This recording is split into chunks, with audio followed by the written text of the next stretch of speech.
அபி கார்டனில் நின்றுட்டு இருக்காங்க. முரளி அப்படியே பார்க்குறாரு. எப்படியாவது போயிட்டு அபிகிட்ட பேசிடணும் அப்படின்னு சொல்லிட்டு அப்படியே கிட்ட போகிறாரு. அபி பார்க்குறாங்க, இவர் எதுக்கு நம்ம கிட்ட வராரு அப்படின்னு சொல்லிட்டு கிட்ட போய் நிற்கிறாரு. என்ன என்ன வேணும் உங்களுக்கு அப்படின்னு சொல்லிட்டு அபி கேட்குறாங்க. இல்லை, தனியாக நின்றுட்டு இருக்கீங்க, அதனால தான் என்னன்னு கேட்கலான்னு வந்தேன் அப்படின்னு சொல்லிட்டு முரளி சொல்கிறாரு. தனியாக நின்னா உடனே வந்துடுவீங்களா? உங்களுக்கு ஏதாவது வேலை இருக்கும், போய் பாருங்க அப்படின்னு சொல்லிட்டு அபி கோவமாக திட்டுறாங்க. என்னங்க நீங்கள் இப்படி கோவமாக பேசுகிறீங்க அப்படின்னு முரளி சொல்கிறாரு. நானா கோவமாக பேசுகிறேன்னா நீங்கள் போங்க அப்படின்னு சொல்கிறாங்க. அங்கேருந்து முரளி அப்படியே வராரு.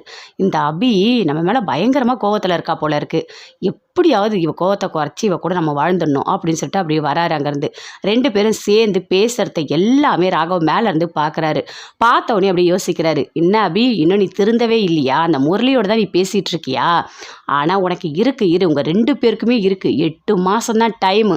அக்காவுக்கு மட்டும் குழந்தை பிறக்கட்டும், அதுக்கப்புறம் இருக்குது அபி உனக்கு, முரளி உனக்கு 2 பேருக்குமே இருக்குது அப்படின்னு சொல்லிட்டு ராகவ் பயங்கரமாக கோவப்பட்டு அப்படியே உள்ளே போகிறாரு. அபியும் உள்ளே போகிறாங்க. உள்ளே போனோடனே அப்படியே ஒரு மாதிரி கோவமாக இருக்காரு. என்ன ஜெயிலர் இப்படி இருக்காரு, மூஞ்சி சரியில்லையே அப்படின்னு சொல்லிட்டு அபி அப்படியே பார்க்குறாங்க. அப்படியே ரொம்ப கோவமாக இருக்காரு. என்னவா இருக்கும் அப்படின்னு சொல்லிட்டு அபி கிட்ட போய் கேட்குறாங்க. நீ போ தயவுசெய்து இங்கே போ அப்படின்னு சொல்கிறாரு. என்னாச்சு, ஜெயிலர் எப்படி மாறுவார்னே தெரியலையே.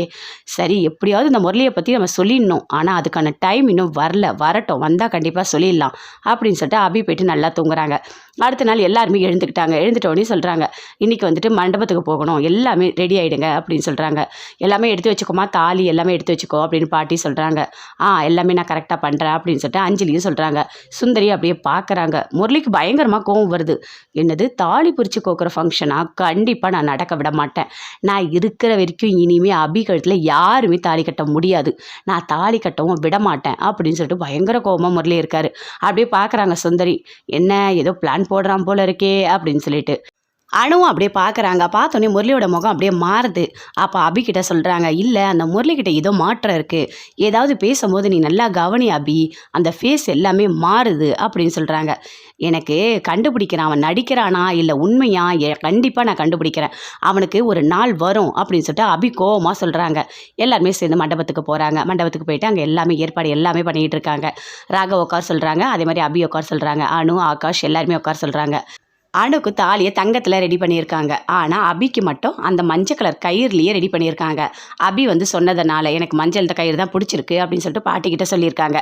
அதே மாதிரி பண்ணுறாங்க. எல்லாமே ரெடி பண்ணிட்டோடனே நீ வந்துட்டு தாலியை கழுத்தில் போடு அப்படின்னு சொல்லிட்டு ஆகாஷ் கிட்ட கொடுக்குறாங்க. அவர் தங்கத்தில் போடுறாரு. அணு பயங்கரமாக சந்தோஷப்படுறாங்க. அதே மாதிரி ராகவ்கிட்டையும் தாலி கொடுக்குறாங்க. அவருக்கிட்ட எடுத்துகிட்டு போகிறாரு. எடுத்துகிட்டு போகும்போது அப்படியே பார்க்குறாரு முரளி. அப்படியே ஃபிக்ஸ் வந்த மாதிரி அப்படியே கீழே விழுறாரு. விழுந்த உடனே ராகவ தாலி கட்டத்தை அப்படியே இறக்கிடுறாரு. கட்டவே இல்லை. எழுந்து கிட்ட வராங்க. அஞ்சலி அப்படியே கத்துறாங்க, என்னங்காச்சு உங்களுக்கு அப்படின்னு சொல்லிட்டு பயங்கரமாக கத்துறாங்க. ஐயோ, ஏதாவது இரும்பு இருந்தால் கொடுங்க அப்படின்னு சொல்லிட்டு சுற்றி எல்லாருக்கிட்டையுமே கேட்குறாங்க. சுற்றி தேடுறாங்க, கிடைக்கவே இல்லை. ஆனால் ஒரு கடப்பாறை மாதிரி ஒன்று அங்கே இருக்குது. ராகவ் பார்க்குறாரு. பார்த்தோன்னே அதை போய் எடுக்கிறாரு. எடுத்துக்கிட்டு அப்படியே கிட்ட வராரு. கிட்ட வந்தவொடனே அப்படியே முரளி பார்க்குறாரு. ஐயோ, இவன் நம்மளை குத்திடுவானோ அப்படின்னு சொல்லிட்டு அப்படி கொடுக்குற மாதிரி அப்படியே குத்துற மாதிரியே வராரு. குத்துற மாதிரியே வரும்போது அப்படியே பார்க்குறாரு. எழுந்துக்கிறாரு. பட்டு எழுந்து அந்த கடப்பாறையை பிடிக்கிறாரு.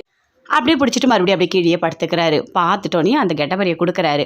கொடுத்தோடனே கையில் வாங்கிக்கிறாரு. வாங்கிட்டு அப்படியே ரொம்ப நேரமாக பிடிக்கிறாங்க. ஆனால் அவருக்கு சரியாகவே இல்லை. உண்மையிலேயே ஃபிக்ஸ் வந்தால் மட்டும்தானே சரியாகும் அப்படின்னு சொல்லிட்டு அப்படியே பார்க்குறாரு ராகவ். இவன் நடித்தாலும் நடிப்பான், இவன் ஒன்றும் நல்லவன்லாம் கிடையாது அப்படின்னு சொல்லிட்டு ராகவுக்கு பயங்கரமாக கோவம் வருது. எல்லாரும் சேர்ந்து அந்த இரும்பை கையில் கொடுக்குறாங்க. கையில் கொடுத்து அப்படியே அமுக்குறாங்க. அப்போ கூட சரியாகாத மாதிரி அப்படி நடிச்சுக்கிட்டே இருக்காரு. என்ன இது, ஃபிக்ஸ் வந்தால் கொஞ்சம் நேரத்தில் இரும்பு கொடுத்தா சரியாயிடும் நான் கேள்விப்பட்டிருக்கேன், இது என்ன இரும்பு கொடுத்தா கூட சரியாகவே இல்லை அப்படின்னு சொல்லிட்டு அபி சொல்கிறாங்க. உடனே அஞ்சலி சொல்கிறாங்க, என்னன்னு தெரியல, சரியாகவே இல்லை ராகவ், நம்ம ஹாஸ்பிட்டலுக்கு கூட்டிகிட்டு போகலாமா அப்படின்னு சொல்கிறாங்க.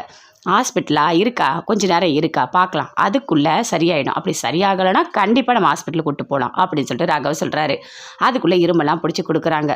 கொடுத்துட்டோன்னே அப்படி ஓரமாக அப்படியே அபி வந்து நிற்கிறாங்க. காலை போட்டு அப்படி மிதிக்கிறாங்க. மிதிச்சோடனே அப்படி பார்க்குறாரு. ஐயோ, ஏன் இப்படிலாம் பண்ணிகிட்டு இருக்கா அப்படின்னு சொல்லிட்டு. சரி, இதுக்கும் மேலே நடிக்க முடியாது, கண்டிப்பாக நம்ம எழுந்துக்கலாம் அப்படின்னு சொல்லிட்டு முரளி அப்படி எழுந்துக்கிறாரு. எழுந்துட்டோடனே பாட்டி சொல்கிறாங்க, இப்போ பரவாயில்லையாப்பா, என்னப்பா எல்லாருக்கும் எதிர்க்கும் பயமுறுத்திட்டேன் அப்படின்னு சொல்லிட்டு கேட்குறாங்க.